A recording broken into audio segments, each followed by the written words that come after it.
Friends, आप सबका बहुत बहुत स्वागत है मेरे चैनल नवनीत टॉक्स में। आज हम पढ़ेंगे क्लास 6 की एनसीईआरटी की हिंदी की पाठ्य पुस्तक जिसका नाम है बसंत भाग 1। इस पुस्तक के तीसरे पाठ का शीर्षक है नादान दोस्त। इस पाठ के लेखक हैं मुंशी प्रेमचंद जी। आइए देखते हैं इन्होंने इस पाठ में क्या लिखा है। पाठ 3 नादान दोस्त। पाठ के बारे में कुछ बातें इस प्रकार हैं। बच्चों, यह पाठ हिंदी के महान लेखक प्रेमचंद जी द्वारा लिखा गया है। यह कहानी केशव और उसकी छोटी बहन श्यामा की है। अक्सर छोटे बच्चों को पशु पक्षियों को देखना, उन्हें छूना या उनके साथ खेलना बहुत अच्छा लगता है। इस कहानी में भी केशव और उसकी बहन श्यामा अपने घर की खिड़की के ऊपर चिड़िया द्वारा बनाए गए घोंसले को देखकर बहुत खुश थे। घोंसले, अंडे और उनसे निकलने वाले बच्चों को लेकर उनके मन में तरह तरह के सवाल आ रहे थे। बच्चों, केशव और श्यामा ने आखिर उस घोंसले और चिड़िया के साथ क्या किया, आइए यह सब जानते हैं हम इस कहानी में। तो बच्चों, जैसा कि आप देख रहे हैं, इस पाठ का शीर्षक है नादान दोस्त। नादान दोस्त का मतलब होता है इनोसेंट फ्रेंड। यहाँ पर दो बच्चों के बारे में बताया गया है, केशव और उसकी छोटी बहन श्यामा। इन दोनों बच्चों के घर में एक जो चिड़िया है उसने घोंसला बनाया है। और जैसा कि आप जानते हैं, छोटे बच्चे चिड़ियों को और पशु पक्षियों को देख के बहुत खुश होते हैं, तो इसी तरह ये लोग भी चिड़िया और उसके घोंसले को देखकर बहुत खुश हैं। लेकिन इनके साथ क्या होता है, ये प्रेमचंद जी हमें इस कहानी में बताते हैं। आइए देखते हैं कहानी किस तरह से शुरू होती है। बच्चों, इस कहानी को हम 3 भागों में पढ़ेंगे। सबसे पहला भाग जो है वो पेज 13 से शुरू होता है। आइए देखते हैं पहले भाग में क्या बताया गया है। केशव और उसकी छोटी बहन श्यामा सुबह उठते ही आंखें मलते हुए अपने घर के कार्निस के ऊपर चिड़िया द्वारा बनाए गए घोंसले को देखने लगे। उस घोंसले में चिड़िया ने अंडे भी दिए थे। सुबह के समय केशव और श्यामा चिड़ा और चिड़िया को घोंसले के पास बैठा पाते। माँ उन्हें दूध जलेबी खाने को बुलाती रहती, पर उन्हें खाने पीने से ज्यादा घोंसले और उस चिड़िया को देखने में ही मजा आता। दोनों भाई बहन के मन में तरह तरह के सवाल भी उठते, जैसे कि घोंसले में रखे अंडे कितने बड़े होंगे, अंडे किस रंग के और कैसे होंगे, अंडों के अंदर जो बच्चे हैं वो क्या खाते होंगे, अंडों से बच्चे आखिर कैसे बाहर निकलेंगे, चिड़िया के बच्चों के पंख कैसे निकलेंगे, घोंसला अंदर से कैसा दिखाई देता होगा। तो इतने सारे सवाल इन बच्चों के मन में हमेशा उस घोंसले और अंडों को देखकर आते थे। और सुबह उठते ही इनका सबसे पहला जो काम होता था वो होता था कार्निस के पास जाकर उस चिड़िया के घोंसले को देखना।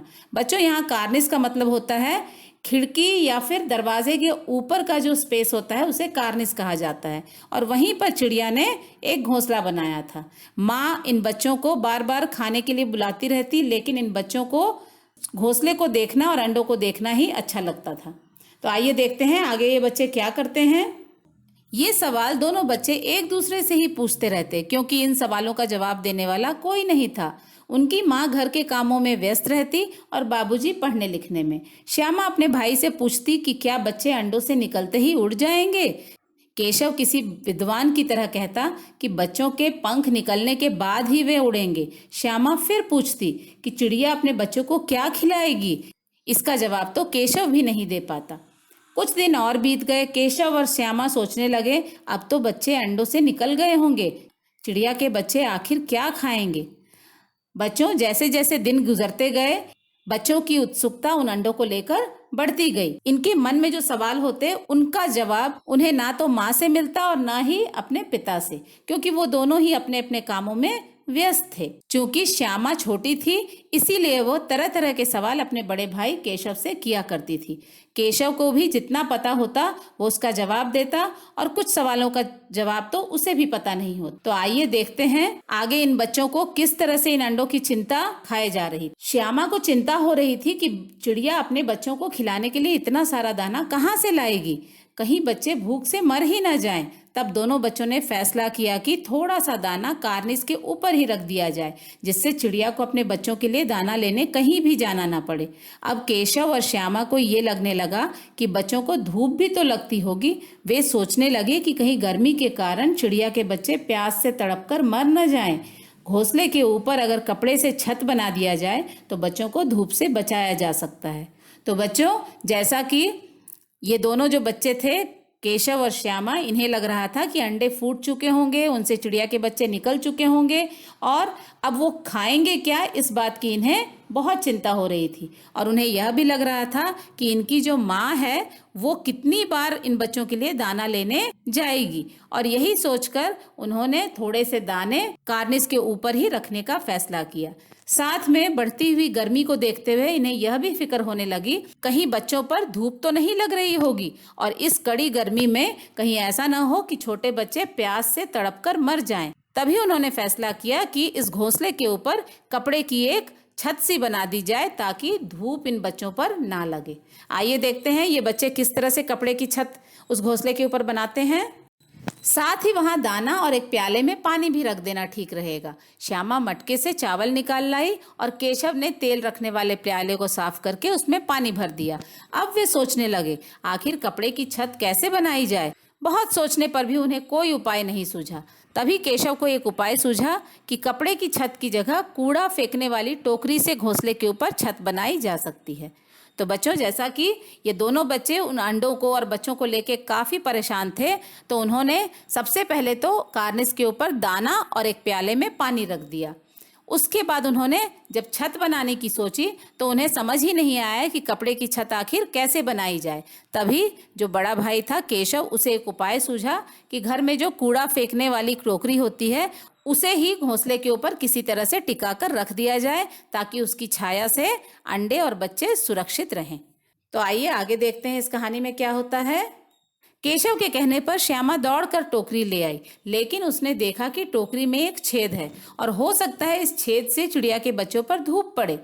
लेकिन केशव ने इसका भी उपाय निकाल लिया। उसने टोकरी के छेद को थोड़े से कागज से बंद कर दिया। उसने सोचा कि इस टोकरी को किसी टहनी की सहायता से ठीक घोंसले के ऊपर रख दिया जाए ताकि घोंसलों पर और अंडों पर बिल्कुल भी धूप न पड़े। भाई की चालाकी देखकर श्यामा मन ही मन खुश होने लगी। तो बच्चों, जैसा कि इन बच्चों ने तय किया था कि टोकरी से उस घोंसले के ऊपर छाया बनाई जाएगी, तो वो टोकरी तो ले आए, लेकिन उन्होंने देखा टोकरी में एक छेद है जिसे केशव ने बड़ी होशियारी के साथ कागज से बंद कर दिया और एक टहनी की सहायता से, बच्चों टहनी का मतलब होता है पेड़ की पतली डाली, तो उस डाली की सहायता से उसने किसी तरह इस टोकरी को घोंसले के ऊपर लगाने का उपाय भी सोच लिया। और श्यामा भाई की इस चालाकी और बुद्धिमानी को देख देखकर मन ही मन खुशी से फूली नहीं समा रही थी। तो आइए देखते हैं आगे ये बच्चे क्या करते हैं। अब बच्चों, यहाँ से इस कहानी का भाग 2 शुरू होता है, मतलब पार्ट 2। अब यहाँ पर लेखक कह रहे हैं कि वो दिन गर्मियों के थे। बाबूजी दफ्तर गए थे, माँ दोनों बच्चों को सुलाकर खुद भी सो गई थी, लेकिन बच्चे तो बस माँ के सोने का इंतजार कर रहे थे। जैसे ही उन्होंने देखा कि माँ अच्छी तरह सो गई हैं, वे दोनों चुपके से दरवाजा खोलकर बाहर आ गए। अंडों को धूप से बचाने के लिए उन्हें वो टोकरी उस घोंसले के ऊपर लगानी थी। कार्निस तक पहुंचने के लिए केशव स्टूल ले आया, लेकिन स्टूल की ऊंचाई कम होने के कारण उसके नीचे चौकी लगानी पड़ी। श्यामा ने अच्छे से स्टूल को पकड़ रखा था। डरते डरते केशव उस पर चढ़ गया। स्टूल की चारों टांगे बराबर ना होने के कारण बार बार स्टूल हिल रहा था। उस समय किसी तरह कार्निस को पकड़कर केशव अपने आप को गिरने से बचाता रहा। तो बच्चों, आप देख रहे हैं कितनी परेशानी ये बच्चे उठा रहे हैं उस घोंसले और उस अंडों को सुरक्षित रखने के लिए। यहाँ पर गर्मी के दिनों की बात की जा रही है। बहुत जोरों से गर्मी पड़ रही थी, बहुत तेज धूप थी, लेकिन ये बच्चे सोने की बजाय इंतजार कर रहे थे कि जैसे ही उनकी माँ सो जाती हैं वो जल्दी से कार्निस के पास जाएं और वहां पर उस घोंसले के ऊपर उस टोकरी से छाया बना दें। अब जैसे ही उन्होंने देखा कि माँ सो चुकी हैं, वो दोनों बच्चे चुपचाप उठे और चुपके से बाहर निकलकर उस कार्निस के पास पहुंच गए। चूंकि कार्निस की ऊंचाई थोड़ा ज्यादा थी और वहां पर पहुंचने के लिए उन्हें किसी चीज पर चढ़ना था, तो केशव जल्दी से एक स्टूल ले आया, लेकिन स्टूल भी छोटा पड़ गया, उसकी ऊंचाई कम हो गई और उन्होंने स्टूल को थोड़ा और ऊंचा करने के लिए नीचे एक चौकी भी लाकर लगा दी। चौकी का मतलब होता है बच्चों छोटा टेबल, तो वो भी आकर लगा दिया और अब आसानी से केशव वहां तक पहुंच सकता था। लेकिन केशव को चढ़ने में डर लग रहा था, लेकिन किसी तरह डरते डरते वह स्टूल पर चढ़ा। श्यामा ने भी नीचे स्टूल को अच्छी तरह पकड़ रखा था, लेकिन फिर भी स्टूल बार बार हिल रहा था क्योंकि उसकी चारों टांगे बराबर नहीं थी। और जैसे ही केशव को लगता कि वो गिरने वाला है, वो किसी तरह कार्निस को पकड़कर अपने आप को गिरने से बचाता। तो आइए कहानी में आगे क्या है देखते हैं। वह श्यामा को भी स्टूल ठीक से पकड़ने के लिए डांट देता। श्यामा का ध्यान बार बार कार्निस पर रखे घोंसले पर चला जाता और इसी कारण स्टूल पर उसकी पकड़ ढीली पड़ जाती। केशव ने जैसे ही कार्निस पर हाथ रखा, दोनों चिड़ियां उड़ गईं। उसने देखा कार्निस पर कुछ तिनके रखे हैं और उन्हीं पर 3 अंडे भी पड़े हैं। जैसे घोंसले के बारे में वह सोच रहा था, यहाँ वैसा घोंसला नहीं था। तभी श्यामा अंडों और बच्चों के बारे में पूछने लगी। वह अंडों को देखने की जिद भी करने लगी।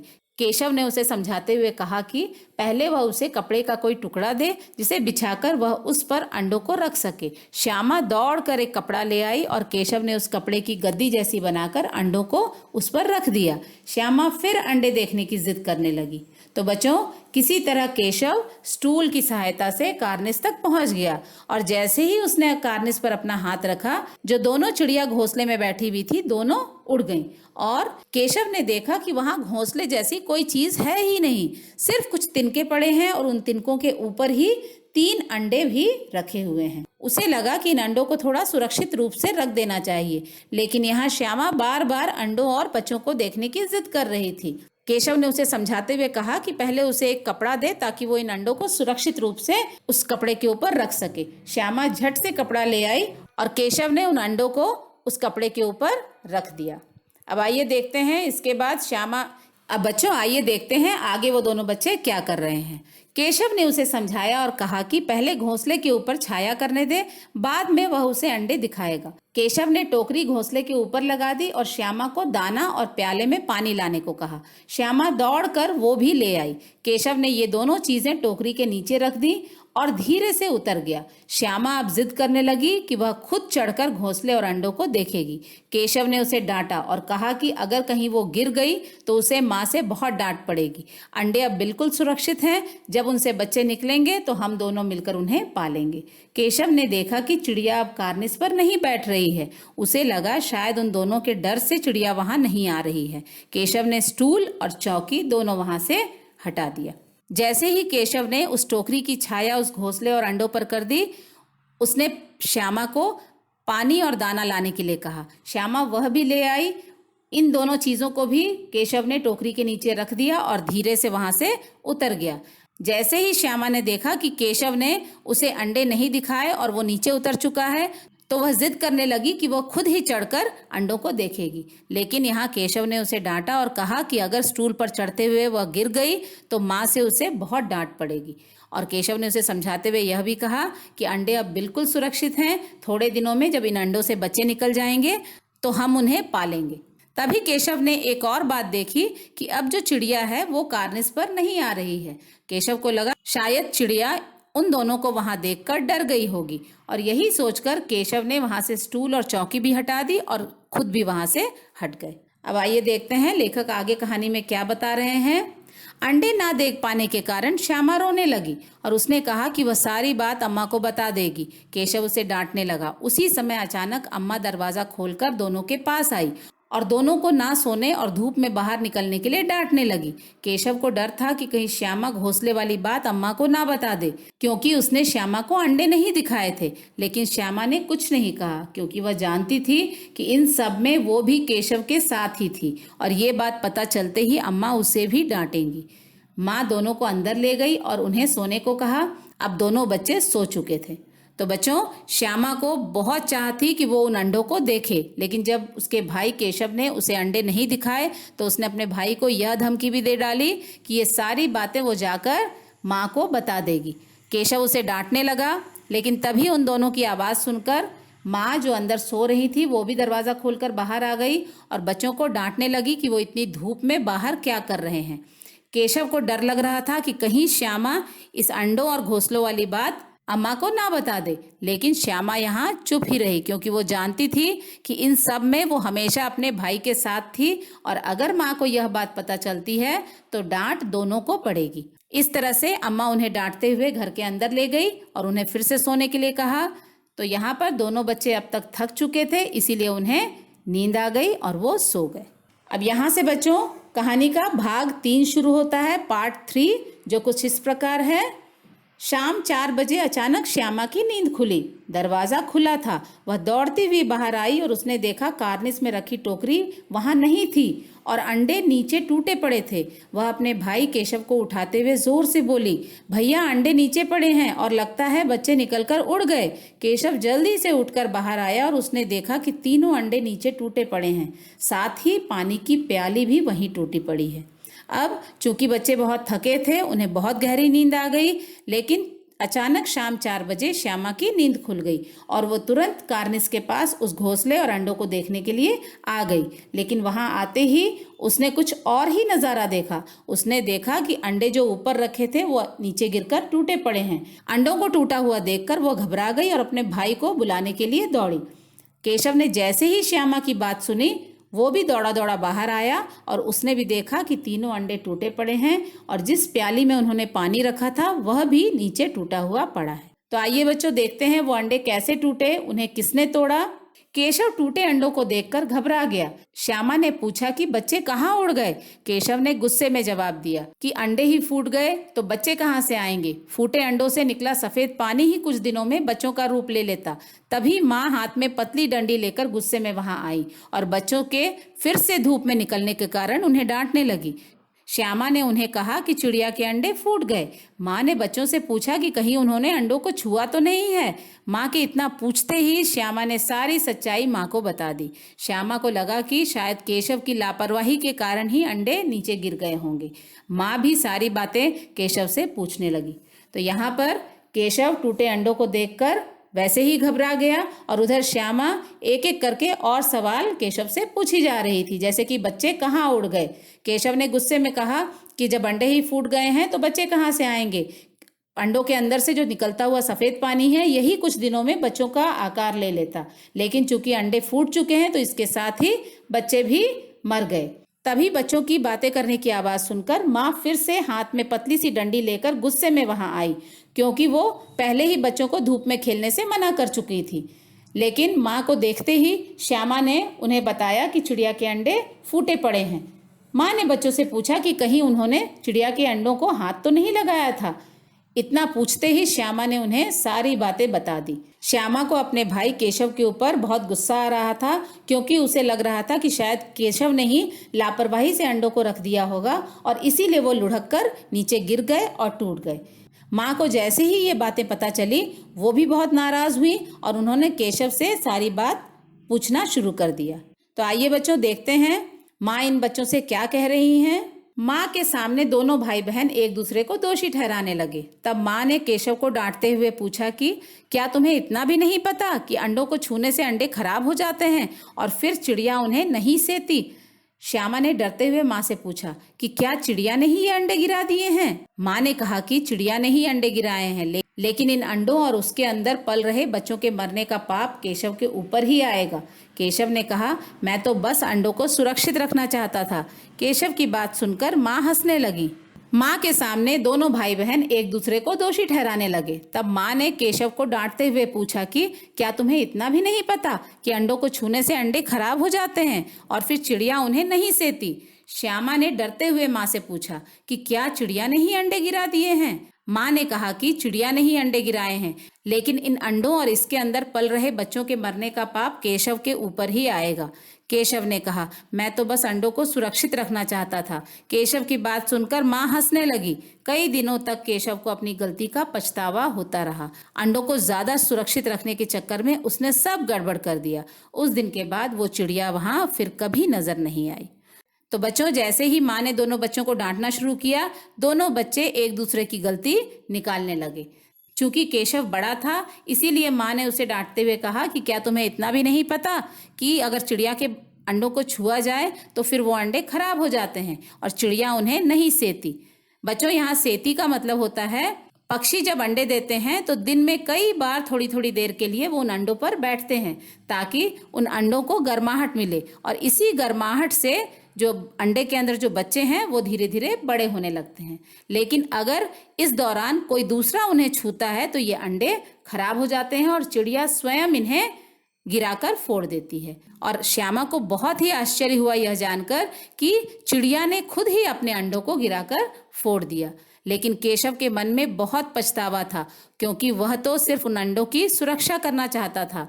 और यह बात जैसे ही उसने अपनी माँ को कही, माँ को जोरों से हंसी आ गई। इस घटना के बहुत दिनों बाद तक भी केशव को ये बातें जैसे ही याद आती, उसका मन पछतावे और ग्लानि से भर जाता। उसे लगता कि इन अंडों को ज्यादा सुरक्षित रखने के चक्कर में उसने सब कुछ गड़बड़ कर दिया था। अगर उसने वो सब नहीं किया होता तो आज शायद उन अंडों से बच्चे निकल गए होते और आसमान में उड़ भी रहे होते। उस दिन के बाद उन बच्चों ने उस चिड़िया को कभी भी अपने घर के आसपास नहीं देखा। चूंकि केशव ने जो भी किया वो अपनी नादानी में किया, क्योंकि उसे सच में नहीं पता था कि अंडों को छूने से वो खराब हो जाएंगे, और उसने एक मित्र की तरह उस चिड़िया और उन अंडों की सुरक्षा करने की कोशिश की। बच्चों, आशा है आप सबको मुंशी प्रेमचंद द्वारा लिखी कहानी नादान दोस्त का सारांश अच्छे से समझ में आ गया होगा। एनसीईआरटी क्लास 6 के अन्य पाठों का सारांश भी हम आगे देखेंगे। तब तक के लिए धन्यवाद। Thank you.